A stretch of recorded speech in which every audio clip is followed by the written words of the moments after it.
नोएडा का नरसंहार। निठारी कांड का पूरा सच परिचय। 2006 में नोएडा के निठारी गांव से एक ऐसा अपराध सामने आया जिसने पूरे देश को हिलाकर रख दिया। यह मामला इतना भयावह था कि भारत के अपराध इतिहास में इसे सबसे खौफनाक मामलों में से एक माना जाता है। इस केस में मुख्य आरोपी मोनिंदर सिंह पंढेर और उसका नौकर सुरिंदर कोली थे, जिन्होंने बच्चों और महिलाओं को अपना शिकार बनाया।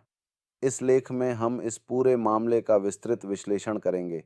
कैसे यह अपराध सामने आया, पुलिस जांच में क्या हुआ और इसके पीछे की भयावह सच्चाई क्या थी। कैसे खुला खौफनाक राज। गायब होते बच्चे और महिलाओं की बढ़ती संख्या। नोएडा के सेक्टर 31 में स्थित निठारी गांव के गरीब तबके के लोग लंबे समय से अपने लापता बच्चों और महिलाओं की शिकायत लेकर पुलिस के पास जा रहे थे, लेकिन उनकी शिकायतों को गंभीरता से नहीं लिया गया। कई मामलों में पुलिस ने यह कहकर टाल दिया कि बच्चे खुद ही भाग गए होंगे। लेकिन जब गायब होने वाले बच्चों की संख्या लगातार बढ़ती गई, तब कुछ सामाजिक कार्यकर्ताओं और स्थानीय लोगों ने इस मामले को उठाना शुरू किया।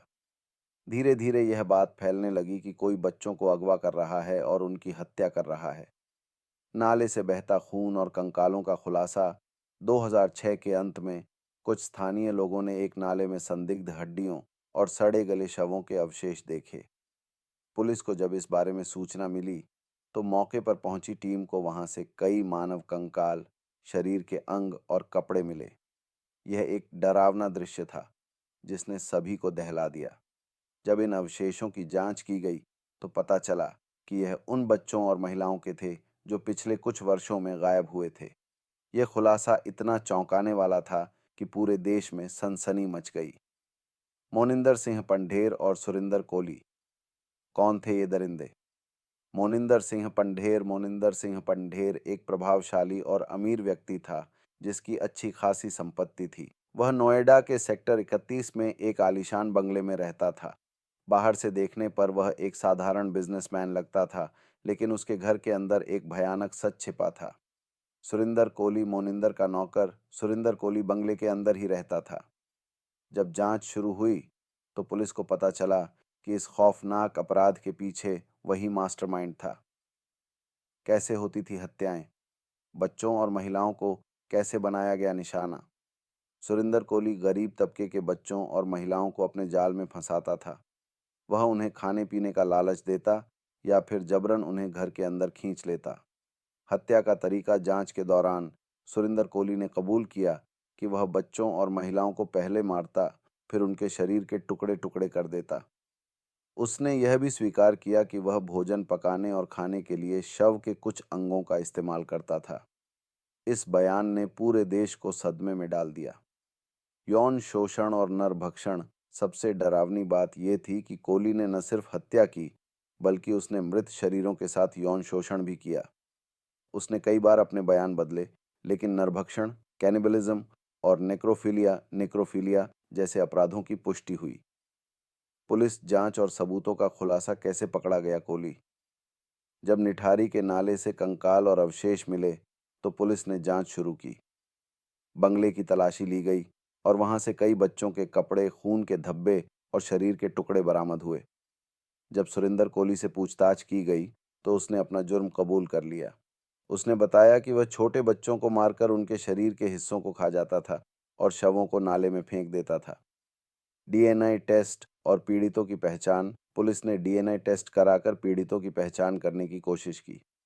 कई बच्चों और महिलाओं की पहचान हुई, जिनमें से अधिकतर गरीब परिवारों से थे। मोनिंदर सिंह पंढेर की भूमिका। शुरुआत में ऐसा लगा कि मोनिंदर सिंह पंढेर कोहली के अपराधों से अनजान था, लेकिन बाद में कुछ सबूत मिले जिससे संकेत मिला कि वह भी इसमें शामिल हो सकता है। न्याय प्रक्रिया और सजा। कोर्ट का फैसला। 2010 में गाजियाबाद की विशेष अदालत ने सुरिंदर कोहली को फांसी की सजा सुनाई। हालांकि मोनिंदर सिंह पंढेर को सबूतों की कमी के कारण पहले रिहा कर दिया गया, लेकिन बाद में कुछ मामलों में उसे भी दोषी ठहराया गया। मौत की सजा और अपीलें।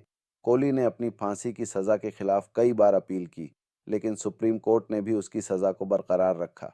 हालांकि कई मानवाधिकार संगठनों ने इस मामले में पुनर्विचार की मांग की। इस केस ने क्या सवाल खड़े किए? व्हाट? पुलिस की लापरवाही। नोएडा पुलिस ने जब पहली बार बच्चों के गायब होने की रिपोर्ट दर्ज की थी, अगर तभी सही से जांच होती तो शायद कई बच्चों की जान बच सकती थी। 2, समाज में अमीर और गरीब का भेदभाव। इस केस ने यह भी दिखाया कि गरीब परिवारों की शिकायतों को गंभीरता से नहीं लिया जाता। अगर लापता होने वाले बच्चे किसी अमीर परिवार से होते तो शायद पुलिस की प्रतिक्रिया अलग होती। 3, भारत में सीरियल किलर्स की पहचान।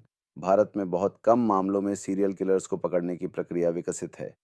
ये केस दिखाता है कि भारत में क्रिमिनल प्रोफाइलिंग की ज़रूरत है। निष्कर्ष। निठारी कांड भारतीय अपराध इतिहास के सबसे भयावह मामलों में से एक है। ये घटना सिर्फ एक अपराध नहीं थी, बल्कि यह हमारे समाज की कई कमजोरियों को उजागर करती है।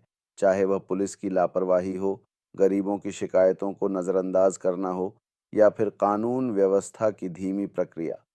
इस केस ने हमें सिखाया कि हर अपराध को गंभीरता से लेना ज़रूरी है, क्योंकि अगर समय पर कार्रवाई न की जाए तो अकल्पनीय त्रासदी घट सकती है।